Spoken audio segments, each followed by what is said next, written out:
Welcome to From Our Generation, where we uncover the ideas and events that shape the world we live in today. I'm Crom Carmichael. And I'm Mike Hassel. Together we'll explore the past to better understand the present, because history isn't just about what happened, it's about how you think about it.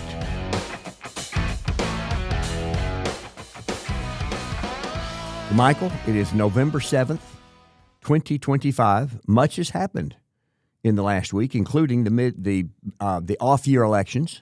You know, the day may come where we can't say that at the beginning of our podcast. It's become routine for us to say that. That much has happened? Yes. Yeah, that's true.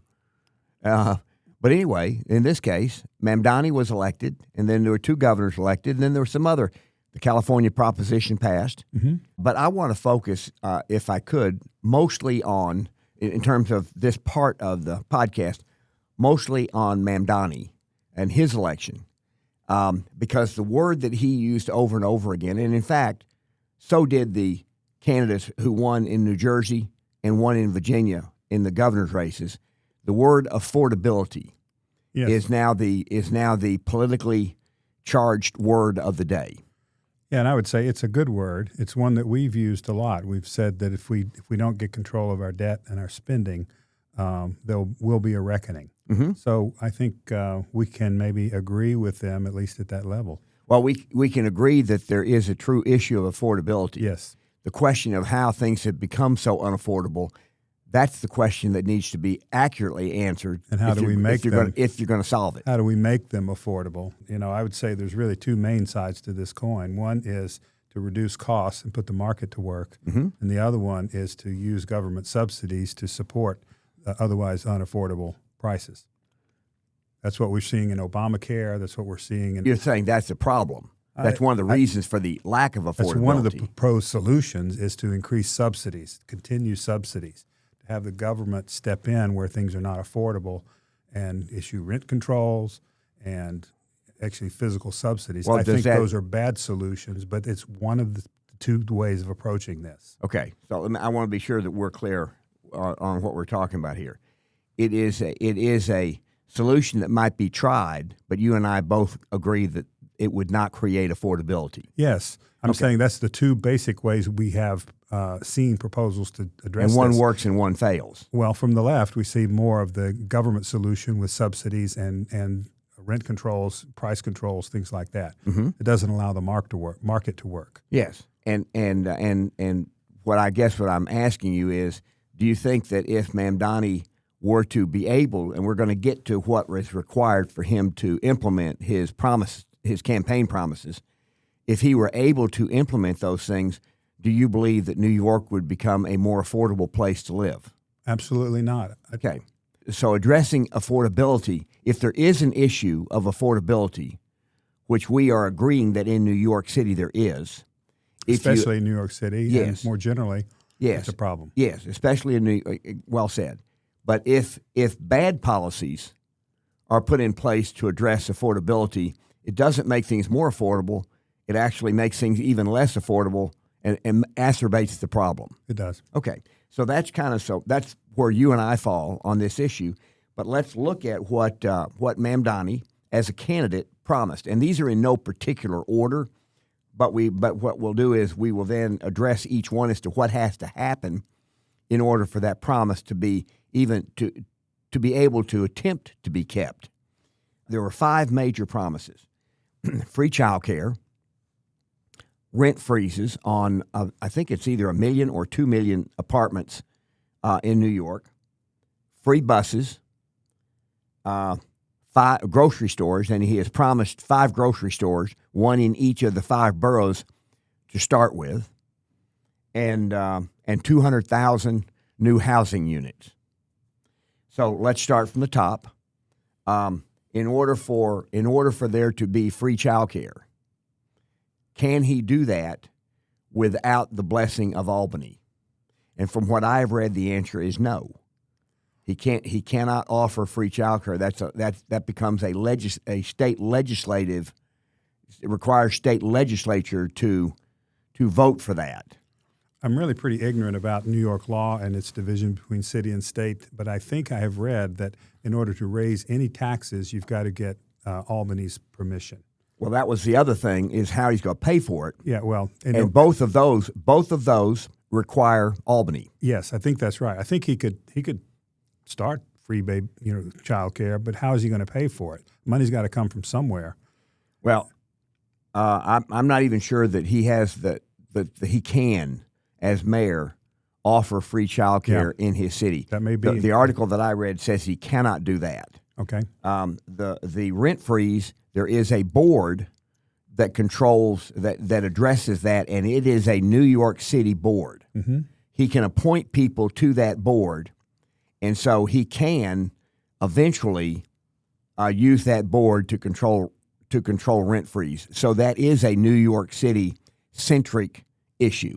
He can do that locally, but he can't do it with a snap of the finger. Yeah, it doesn't really involve the New York City budget. It's just passing a law about how other people can spend and set rates. Right. Free buses. The bus system in New York is run by the state. And so Mamdani cannot, without legislative approval in Albany, he cannot enact his free buses in the city. Grocery stores. He can open grocery stores in the city. How he funds those is another question, because he can't raise taxes. We talked about that a moment ago. He can't raise any taxes in New York City without the blessings of Albany. And so the grocery stores is something he's promised. And then the 200,000 housing units, for me, is a total mystery. Because in New York City, a housing unit costs at least $700,000 to build, and if you multiply 200,000 times 700,000, you get a ridiculous number. That is a nice number to say, but an impossible number to achieve. Well, even with a smile, it would be new. It would be new spending, right? Brand new spending. Yeah, has to come on top of everything else. Even the proposed tax increases he has, would not pay. Right, would not. And here's the other thing: if he says, "Well, I want developers to build the houses," and so he wants developers to build the new housing after he has put in rent control. Exactly what developer would invest their own money in a city that is determined to say you can't make any money on your investment? And so these are the things that are interesting to me. I went and did a little bit of other, I checked some other data because I'm always interested in how elections, what causes a result. Because Mamdani, if you think about it, New York City has the largest population of Jewish people in the country, by far. Mm-hmm. Mamdani is a Muslim, okay? And he has in the past promoted the Intifada, which is wiping out the Jewish population. You would think that the Jewish population would resist him pretty fiercely. You would think so. There's also a large Muslim population in New York, which then gets to this. These are some very interesting little data points that I went and looked up using a couple of AI engines. There are 1,740,000 foreign-born naturalized citizens in New York City. Meaning they're now citizens. They're now citizens, but they were born in another country. Right. This is 56% of the total foreign-born population of New York City. So there's about twice as many foreign-born total, than almost 3 million. Right. There's 3.1 million foreign-born people living in New York City out of a population of a little over 8 million. So 38% of the total population of New York is first generation. That is if you did that nationally, it would be like 140 million people in the U.S. Out of what, 340 million. Yeah, that's about what it would be, just kind of an armchair guess. There are 5.3 million registered voters. 2 million voted. Mamdani got the votes of 1 million. And so of the 8 million people living in New York, 1 million voted for Mamdani in New York City. Yeah. 1 million voted for Mamdani, and he has promised to essentially completely reorganize the city itself. And when you listen to him talk about what he's going to do, the words are fabulous. They are it's the type of language that a CEO would offer to build the corporate culture of a for-profit company, how we're all going to work together, how we're all going to do this, how we're all going to do that. But the one thing is in a corporation is they all have the same goal, to make that particular corporation successful. But in New York City, there are all kinds of special interests. And so this is going to be a very interesting thing to see what Mamdani is able to accomplish in his 4 years. And what I'm going to be particularly interested in is what he's able to accomplish. I don't think he'll be able to accomplish hardly anything. And I'm not saying this in a negative way about him. I'm just saying you can't take office January 1st and expect to have much of your agenda implemented by November of that year. Okay. So by the midterms, Mamdani's agenda, you won't be able to judge it. But by 2028, the next presidential cycle, if he's had 3 years and 3 years of failure, and he hasn't addressed affordability and made New York a very affordable place to live, where everybody happily lives on low rents and low food prices and free buses, if he hasn't been able to accomplish those things, then the question is he a failure, and are his policies and his socialism a failure? I think the likely answer is that he's been thwarted and his program hasn't been tried. We've seen that over and over with communist or socialist ideologies in the past. When they fail, generally the response is, well, we never really even tried it. Okay, and that's a fair point, and that may be the argument that's made. So what I thought I would do, Michael, when Nancy Pelosi announced, I think it was yesterday morning, maybe the day before that she was retiring after 40 years of what she calls service. And so I decided, you know what? I think I'm going to go back and look at 1985 and get some data points in 1985, because Nancy Pelosi has been a powerful person in Washington for 40 years, and an especially powerful person in Washington for the last 20 years. So I went back and looked. Bernie Sanders, I went and looked. Bernie Sanders also took office in 1990. So that's 35 years ago. So his term in office essentially tracks Nancy Pelosi's. Now, Bernie Sanders, and we showed a clip about this, Bernie Sanders has been railing against oligarchy and oligarchs since 1993 that we know of. He might have been railing against oligarchs before then. So that caused me to look up what is an oligarchy? Do you know what the definition of an oligarchy is? Yeah, it's power that rests with a small number of people. Yeah. And control over, not just power, but control over other people. So Bill Gates may be a very powerful person. Bill Gates cannot control my life. He cannot pass laws that determine how I live.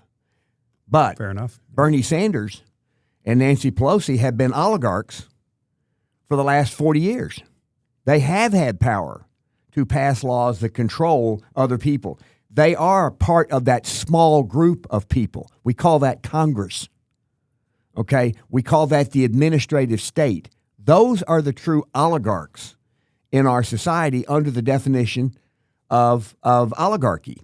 So in a representative constitutional republic, you do have people that are elected, and you have a representative. This is not illicit. This is by design, right? Right, and but they still they represent the interests of the people. They're hired by the people. And we're back to the theme we've landed on often about who's controlling who. Okay, now, I printed off a couple of documents that are familiar to most Americans.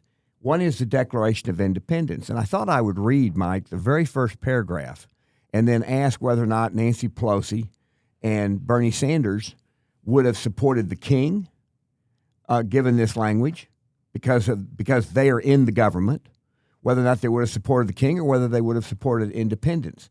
So let me just read the very first paragraph in the Declaration of Independence.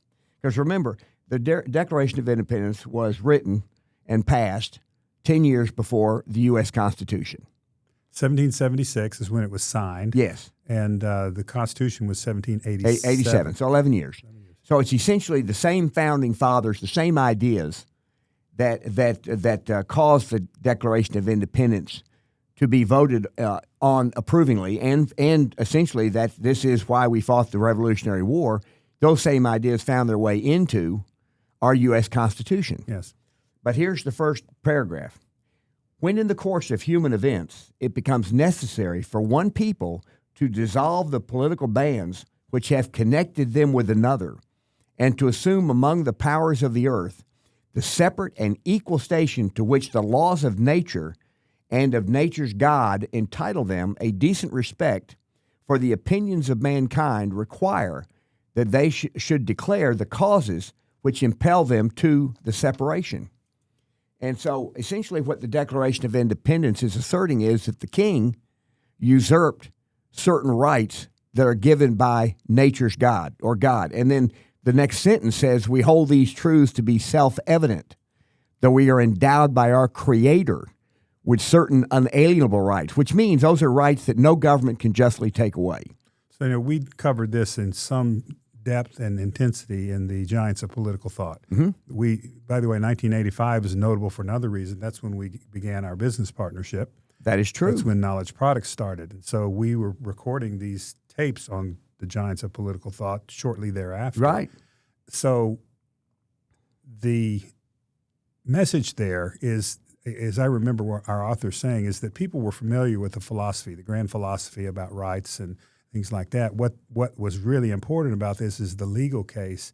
If we're going to separate ourselves, we got to say why. Right. Here are the reasons that we have to justify it. That's right. And that's what was really important to people at the time, was this long list of usurpations. You've done this to me, you've done this to me, you've done this to me. I want a divorce. Right. And you had no right to do them. Not only have you done these things, but you have no right to do that because I have God-given rights. Government should serve, and what they said was there was what Thomas Paine said in Common Sense is that there was an unwritten contract between the people and the king, and the king voided his side of the contract by not living up to his side of the contract to protect his subjects. And so Thomas Paine said, so we have no duty to the king because the king is not holding up his side of the bargain. Yeah, and he didn't see the bargain the same way. He got to do whatever he wanted, in his opinion. Exactly. So I want to go back to 1985, and because this question of affordability, and Nancy Pelosi said on her exit, said that Donald Trump is the vilest thing, not just human, the vilest thing on the face of the earth. And then he said, "You mean what do you mean?" And then she repeated herself. So it wasn't a misspeak. It was this what she actually believes. And then she said, because he doesn't honor the Constitution. Well, so the question is, when you look at the Constitution as it was and was written and still applies, the question is, does Nancy Pelosi honor the Constitution? And because the Constitution did two things. It empowered the national government, and it constrained it and tried to put a fence around what its powers were. Yes. And it left the rest of those powers up to the states. And I think at some future date we're going to look in this in more detail because there's this notion of two constitutions. Yes. That you have the partisans who really are motivated by very different visions of what a constitutional order is. Mm-hmm. One of them is highly constrained, limited government. We think that's where it started. Mm-hmm. We've made that case many times on the podcast. Well, it is where it started. There's no question about that's where it started. Yeah. So we say that's where it started. We think that's the way it still should be. There are other people that think that's outmoded and that the Constitution has to change because of economic realities or power relationships or whatever, and that there should be few bounds on the size of government. And the Constitution itself gave a way to amend it and to change it.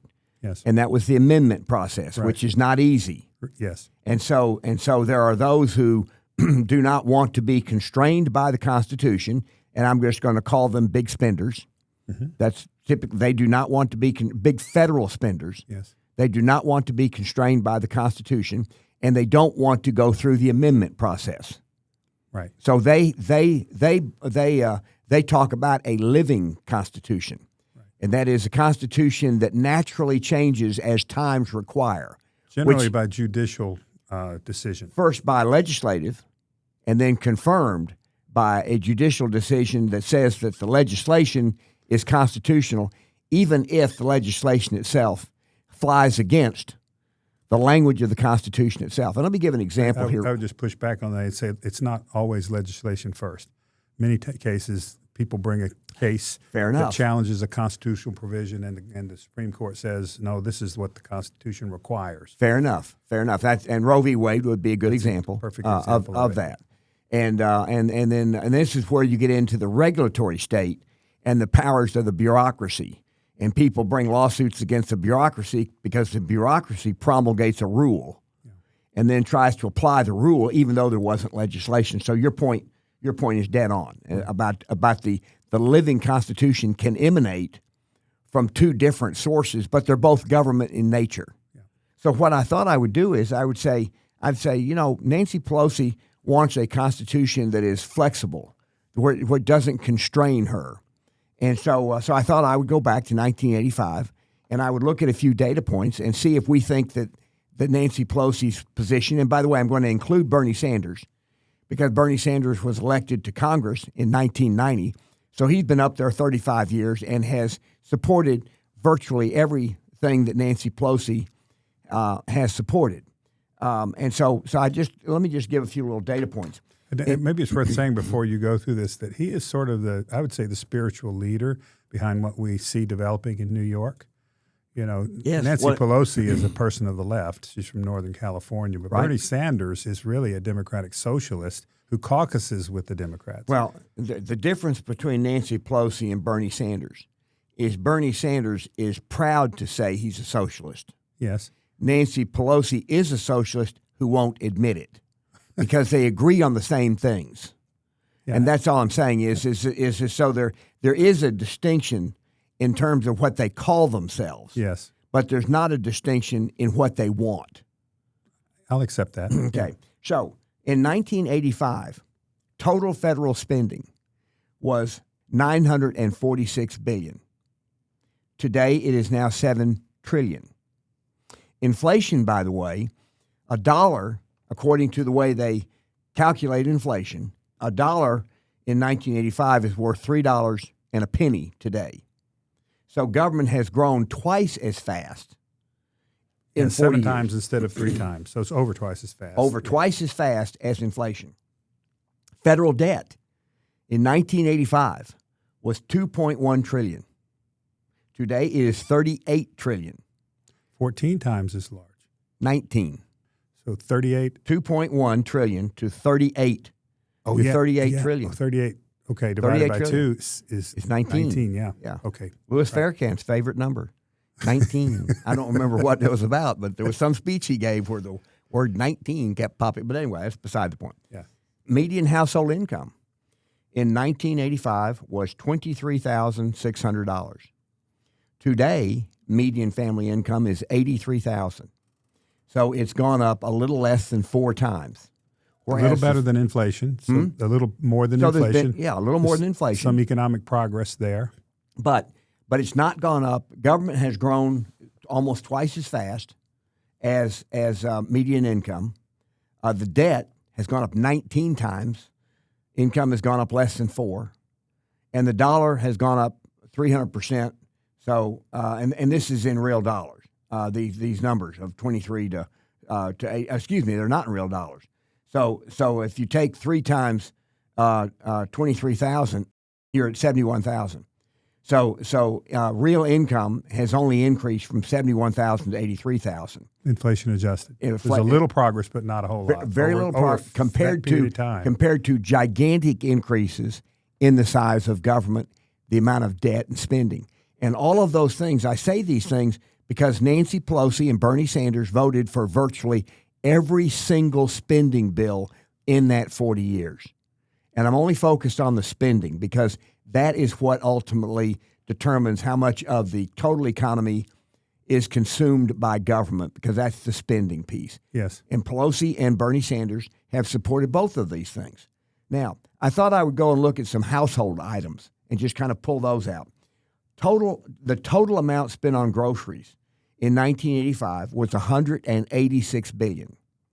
Today, it's a little over $1 trillion. So it's gone up a little more than 5 times. Okay, the amount eating out was $168 billion in 1985. It's 1.5 trillion now. So eating out has become more popular. Not necessarily inflationary, it's just become more popular. So the total amount we spend on all food, and this is key, the total amount we spend on all food is about $2.5 trillion. Okay? Eating in, groceries, housing costs. The median priced house in 1985 was $82,800. It is now $452,000. So it has gone up about 6 times in 40 years. And we're going to get to why in just a little bit. And that's a key point here. College tuition in 1985, the average college tuition was $4,900. The average college tuition today is $40,000. 10x. 10x. Health insurance in 1985 cost for a family cost $220 a month in 1985. Today it's $2,100 a month. So that's 10x. Another 10x. Total energy in 1985, total amount we spent on energy for the whole country was $441 billion. Now it's $1.6 trillion. So 4 times. 4x. Healthcare. In 1985, total amount spent on healthcare, $425 billion. Today it is $5 trillion. 11 times. And Michael, this is the key point on affordability. Because here's my question to you. Do people who build homes buy groceries? These are obvious answers. These parts are obvious answers. I think many of them do. Many of them buy groceries, and some of them eat out. But the point is that if grocery prices go up, then the cost of that labor is going to go up by some amount to pay for. Well, there'll certainly be pressure for raises. Yeah, because they need it to keep up. Right. And so the things like education, housing has gone up almost 6 times, from 82,000 to 460. But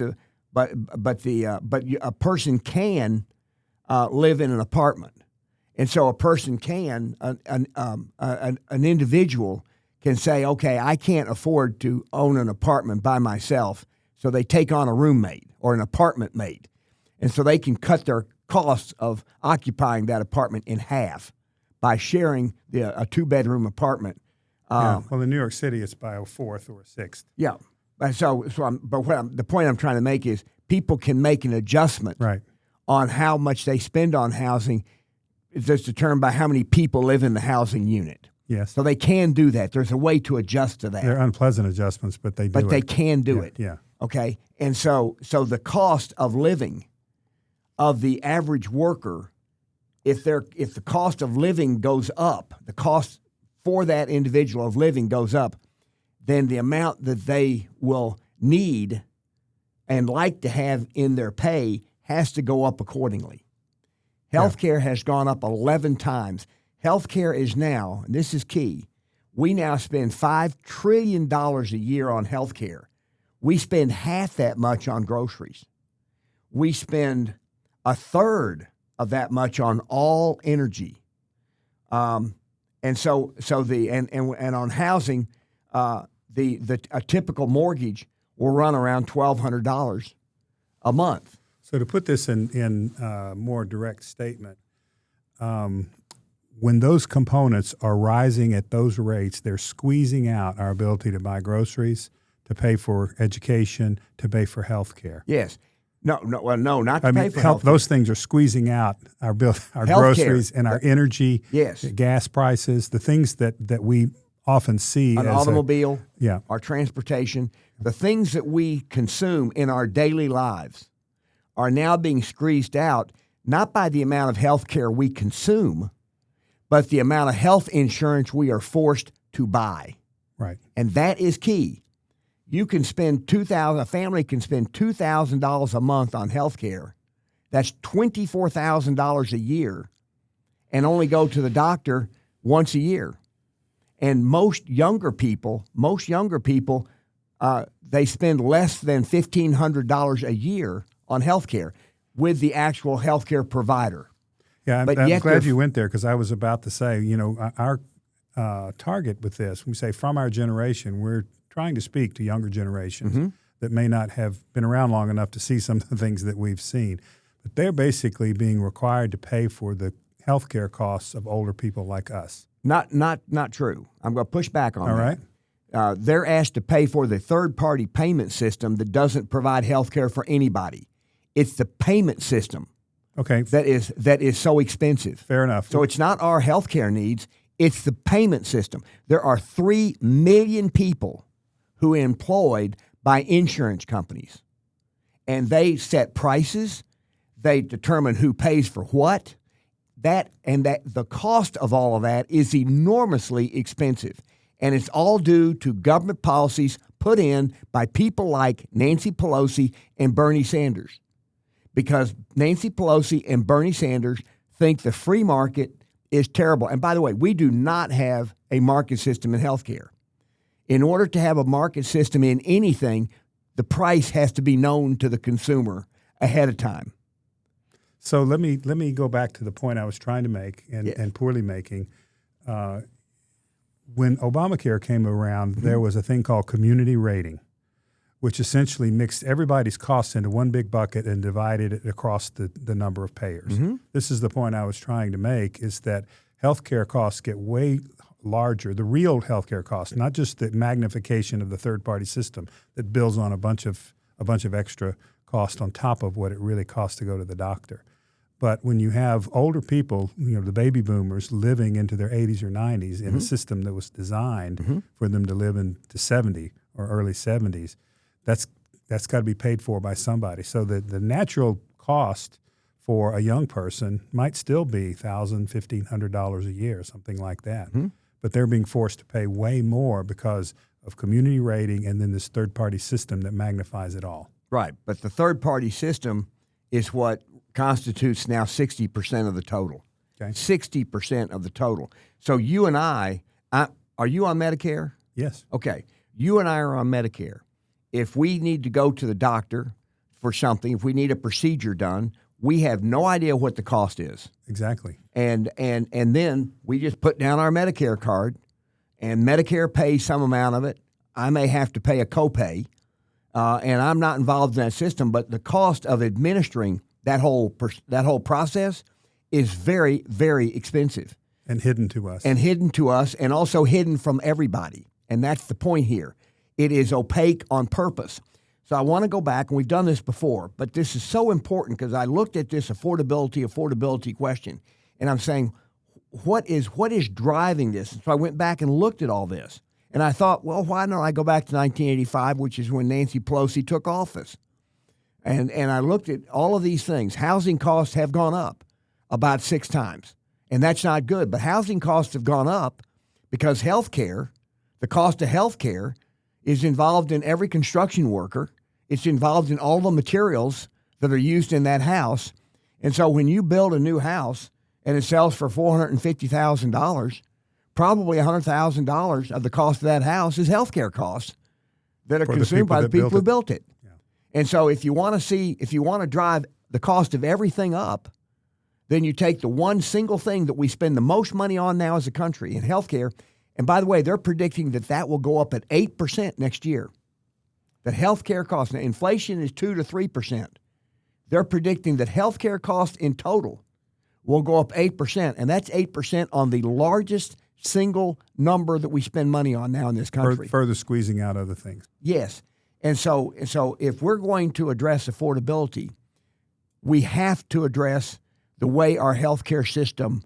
I don't want to say works because it doesn't work, and so in fact yesterday I kind of had a little screed on a radio show where I said the solution to all this is to tell insurance companies that they have to take $500 of every premium dollar that they collect and put it in an HSA account for each individual. And have it go, and if there's a family of 4, it caps out for a family of 4 or a family at $18,000 a year. So $1,500 of their premium has to go into an HSA. The government says health savings account. Yes, and the government says it will require, and this shouldn't have to be required, because it's not required in any other industry. But healthcare prices need to be transparent, need to be seen so that people know what they're buying, how much they're paying. And then if insurance companies decide that they want to opt out insuring doctor visits and surgery center procedures, they can do that. And then we have insurance that insures hospitalization only. But here's what's interesting, Mike. I saw, and I would encourage all of our viewers or listeners to do a search and go to Mark Cuban testifies before the Senate on health care. Now, what Mark Cuban has to say is interesting. He has started a business where he sells pharmaceutical products, drugs, online, and he says our business model is we pay for the goods, we pay for the drugs, we mark them up 15%, and we ship them. That's what we do. And he goes into why that is a much better deal than the current PBM system, pharmacy benefits management system. Yes. And that's all interesting. But the next guy is the one that I want people to listen to. His name is Keith Smith. And Keith Smith built a hospital in Oklahoma in 1997. He only takes full pay. He does not do insurance.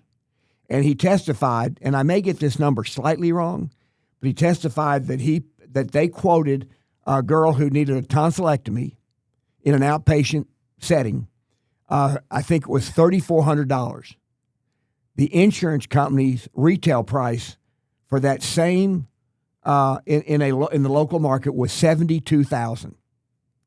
And what he said is, he made this comment. He said, "We perform surgery for 1/6 of the price of the average hospital in our market." 1/6. So when people say healthcare is unaffordable, it's only unaffordable because the system demands that it's unaffordable because of the third-party payment system. Let's talk about the system for a second. Please. Because there is a high correlation here between excessive cost and highly regulated industries. Yes, there is. What are the industries that are the most unaffordable? Education has become one. We've talked about healthcare here. Mm-hmm. Energy has long been highly regulated, less regulated. In recent decades, Jimmy Carter deregulated it to some degree. But think about transportation. That's the other one that he deregulated. We would have similar costs. When you say transportation, now trucking. Yeah. Trucking. Yeah. And there's a lot more of it now with the rise of Amazon and UPS and all this home delivery stuff. There's gigantically more of that as a percentage of the economy. Yes. But it was deregulated in the 80s by Jimmy Carter. Think if we still regulated that in the way that we regulate healthcare. Right. Think of telecommunications. Phones. I sat next to an executive from AT&T right after Jimmy Carter deregulated, and the guy's name was Alfred Kahn. Yeah. He was dubbed the deregulation czar, and he deregulated trucking, he deregulated airlines, and he deregulated communication, and Jimmy Carter, to his credit, left him in his job, and what he did. But this AT&T executive sat next to me when the AT&T was about to be broken up into 7, the baby bells. Yes. Was going to be broken up because at that time, this is for people who weren't alive then or weren't adults then, as I was, unfortunately. But they're not going to get into that. But AT&T was a monopoly. Yeah. It was the only phone company. It set the rates, and you had a set amount that you had to pay for local calls, and then every long distance call you made, it determined the distance and the number of minutes was how much you paid. I remember being in my grandparents' house, and if somebody called long distance, it meant that something was wrong. Yes. Somebody was hurt, they had died, people came running out of the yard. Sometimes you called people up and made a comment and hung up. Yeah. It was like a telegraph. You said as little as you could and hung up because it cost money. It cost money. Let's make this point. In these industries, these 3 that were deregulated during the Carter times, look at how much we use trucking and how, you buy something on Amazon and for free or $6, it's there the next day. Well, and let me say this. At that time, I was a Converse athletic shoe distributor. and we had our warehouse in Columbus, Ohio, and Converse's big factory that they made the Converse All-Stars was in Lumberton, North Carolina. Yes. And a cost, and this is in $1979, because I remember this, the cost of getting a truckload of shoes from Lumberton to Columbus was $1,500 before deregulation. Within 6 months of deregulation, that price had dropped from $1,500 to $700 within 6 months. Yeah. So that gives you the idea. And by the way, what the regulators did was they set the price, and they also set what trucking companies, what products they could take and where they could take them. So what happened was the trucking company that had the right to bring shoes from Lumberton, North Carolina to Columbus didn't have the right to take any goods out of Columbus. So that truck had to deadhead back empty back to Lumberton, North Carolina. So that alone explains 2x, halving the cost. Of course. Yeah. And so what I'm saying is, but this is what regulators did, and they thought they were doing, this is the key, they thought they were doing the right thing. And that's why competition and the market helps educate people who are not doing the efficient thing. They learn from those who are doing the efficient thing. And in healthcare, we don't have that at all. It's even worse than trucking. It's because I at least knew that the price was $1,500 ahead of time. So let's again look at the three industries that were deregulated in the 80s. Yes. One of them was trucking. Yep. We've talked about that. Another one was telecommunications, Yes. phones. So look at what we have in our pockets now. My son had a French girlfriend, and he would talk to her every night for a couple of hours, free. Yes. Okay, so At no additional cost. at no additional cost. No additional cost. That's And very, very good. Thank you. Yeah, but I mean, We try to be It was precise. so cheap. He would lay down the phone, and his girlfriend was seeing the ceiling. Yeah. and they're just kind of chatting while he's doing a chore. It's basically next to no cost. Right. Okay, and Yeah. the third industry that he did help me remember was transportation for airlines. And look at how many people fly now. It used to be that the people on planes were in suits; they were business people, And it was a luxury. yeah. It was a luxury. If you were going I remember that if you were flying from Nashville to New York, and this is in dollars of 1979, it was $700 a ticket in 1979 dollars. That would be the equivalent of about $3,500 today. Yeah. And so you can fly up to New York if you book your flight early for about $160. Yeah, And not much more than it costs you in gas to drive there and back. And the reason that energy prices have gone up so much, unfortunately, is because there's been so much emphasis on renewable energy and enormous subsidies in renewable energy, and then certain government entities cutting back on the use of fossil fuels. Right. And so that drives if you eliminate the cheapest form of energy from your market, then you are going to end up with rising energy prices. And so energy is essentially now a deregulated industry. What is interesting is that there are two or three things that have happened technologically that have not yet been in place. Coal plants can now be built that emit virtually no CO2 at all, and they're small. So you don't have to have a giant utility. You don't have to have a giant coal plant. And so outlying communities can now build coal plants that emit almost no CO2, and they're not particularly expensive. Same thing in nuclear. Mm-hmm. You can now build small nuclear plants. And by the way, a small nuclear plant, which is incredibly safe, and they're building them all over the world, just not in the U.S., because there's such a resistance in the U.S. to nuclear. But they supply completely clean energy. And because they can now build them at such a low cost, it actually is very, very efficient. And it can power a data center. If this sounds strange or unreal to people, keep this in mind. A submarine has a nuclear power plant on it. Yes. That moves around with it all around the world. Right. They're very small. Right. Yes. Good point. Very good point. Yes. So at any rate, so what we're trying to get across here is that this question, going back to this question of affordability, the reason that things are becoming less affordable is not because of the private sector.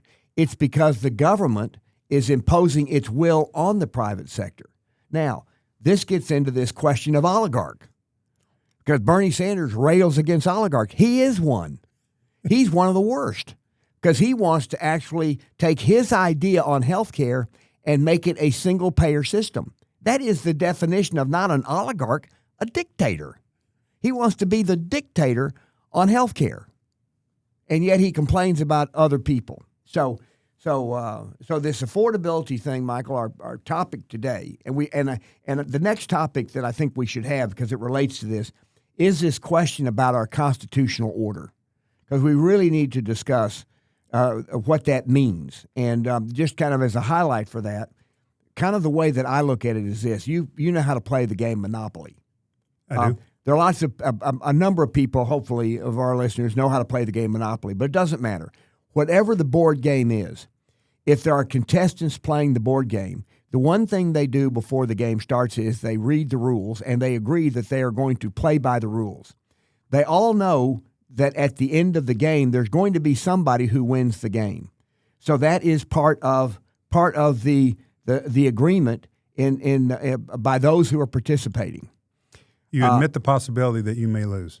That's right. In fact, if there's 6 people playing it, 5 will lose. 5 are going to lose, and 1 is going to win. But they're all going to agree to play by the rules all the way to the end of the game. Yeah. And by the way, a loser still enjoys himself playing the game. And so, in a constitutional economy, what I say is this: the best way to describe it is there are some people who win by more than others, but everybody will win by some amount because they have benefited by playing under those rules. Yeah, well, let me add this comment, and we can explore this more at length in another podcast, yeah. But you do not succeed in a free market economy unless you serve the customer. Unless Bingo. You make him better off, yes. her better off. Yes. And so this is your point, that somebody may make tens of billions of dollars like Jeff Bezos. Mm-hmm. But look what he's done to make our world easier. Right. So let me get another example. Let's talk about the fast food industry. Somebody who gets out of high school goes to work for, let's just say, McDonald's. And they go to work for McDonald's, and they earn something above the minimum wage. I think right now most McDonald's are paying like $15 an hour, yeah. which is not a huge wage. $15 an hour, and you learn you're either you the can't cashier. Support a household. You can't be head of household on that. No, you can't. No. Now, and so 2 people living in an apartment who are each making $15,000. A little better. They do a little better. Yeah. But the point I'm trying to make is that if you go to work in a McDonald's and you decide that you want to do better, if you pay attention and you're willing to accept their training, it won't be that much longer before you become an assistant manager. Yes. And then an assistant manager in a McDonald's might make $60,000 to $70,000 a year. Yes. And their duties are much greater than just being the cashier or just being the cook. Yeah. They have to set the scheduling. They work with employees. They oversee people. And then there's the manager who oversees the whole unit. And that manager is probably going to make somewhere around $150,000 to $200,000 a year. And then some of those become franchise owners. Yes. And then they can become millionaires. And there are people that in one generation have gone from basically minimum wage to business owners. Yes. Yeah. Millionaires. Yes. And the same thing is true with companies like Walmart. You start there as a clerk, and then you become an assistant manager. And if you become the manager of a Walmart store, you're making $300,000 to $400,000 a year, and you get profit sharing. A 401k contribution, so that when you retire with $5 million. And just to be clear, this doesn't happen to everybody. No. This happens to the few that rise. No, it's not the few. It's a lot. Oh, lot. Yeah. But if I'm saying is that this is not unusual. This is the natural progression right. for people who want to advance. Right. Because in an expanding economy, you need more restaurants, you need more Walmarts, you need more stores, you need more of everything in a growing economy. Yeah. But if the government decides that it's going to take the major industry now of healthcare and keep making it bigger and bigger and bigger, and it's not providing quality service for that increase in spending. Yeah. If that's what government determines, it will crush everything else or weaken everything else and make everything else unaffordable. I would say that minimum wages are one of the things that cut the lower rungs off of that ladder, because you see fast food places now that have kiosks instead of minimum wage, mm-hmm. which are thought to be exploitative. If you pay somebody $8 an hour, where they can't live alone. What I would say is, and I know of others who said this, free internships were great. I learned, and I didn't need a salary as much as I needed experience. Right. Well, and so government here again disrupts the natural progress of this economic development we're describing, even in fast food restaurants. Right, and I'm not, the question of the minimum wage, whether it's $8 or $15. McDonald's, the minimum wage in Tennessee is not $15, but McDonald's opening wage is $15. Yeah, a friend of mine was president of Popeye's Chicken. Before that, Kentucky Fried Chicken, and she made the point that in a lot of markets she had to pay more than the minimum wage just to attract people. That's the minimum wage you want, where labor is so valuable that they can. And the key is if unemployment rates are low, then businesses have to pay more, especially for lower wage, lower income positions. So, Michael, to wrap this up on this question of affordability, which is going to be the key word in politics all the way into the midterms. The question, just because you say things are unaffordable doesn't mean that you know what the solution is. Or that you can suspend the laws of economics. Right. And so we're going to be watching Mamdani, who used that term, and he says he's going to make New York affordable by opening his own government-run grocery stores, by freezing rents, by making buses free, and by increasing taxes on the highest income people. And we will see if he can keep those promises, or if he was just a charlatan, or if he keeps those promises and it turns out to be a disaster. And so we'll be watching that. We'll also be watching the governor of New Jersey, because the governor of New Jersey made a bunch of promises. And if you read her campaign pledge or her campaign platform, there's so many contradictions in that platform. She's going to lower the cost of energy because energy bills are very high there. She's going to lower the cost of energy by spending more money on renewable energy. Yeah, good luck with that. Well, renewable energy is right now is incredibly expensive compared to the output. And so if she thinks she's going to lower costs by increasing investment in something that produces less, it's inefficient. It won't work. One way of characterizing the results of this last week is that they're a triumph of imagination over experience. I saw a fascinating article just this last week that said that people compare. You need to write that down. We'll use that in the future. I like that. A triumph of imagination over experience. This article said, look, people compare the results of communism to an ideal. Yes. And they think they're going to get closer to an ideal. The fiercest opponents of communism are people that have lived under communist systems. You bet. You bet. And you and I are friends with two people. Yes. Who were raised in communist China under Mao. Yes. Who will tell you how terrible it was. And unfortunately, that's what it takes for some people to learn. I don't take a great pleasure in this. Sometimes maybe take a little bit of what's the right word, ennui, that this people are going to learn a lesson.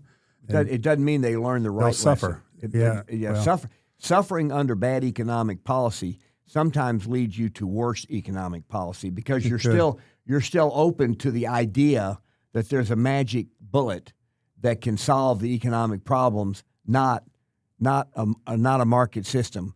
But what I want us to be very aware of over these next podcast, however many that may be, is I want us to stay focused on healthcare.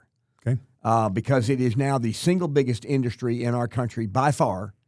It is without question the most inefficient industry in our country by far. Mm-hmm.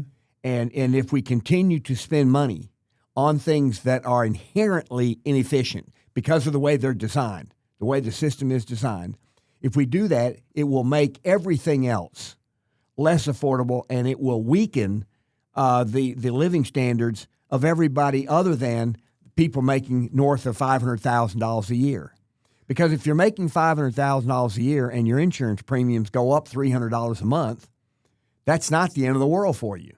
But if you're making $50,000 a year and your insurance premium goes up $300 a month, that really hurts. I mean, that changes your life. And if it does it every single year, and that's what's been happening. Obamacare's promise was it would lower premiums $2,500. They've gone up more than $10,000.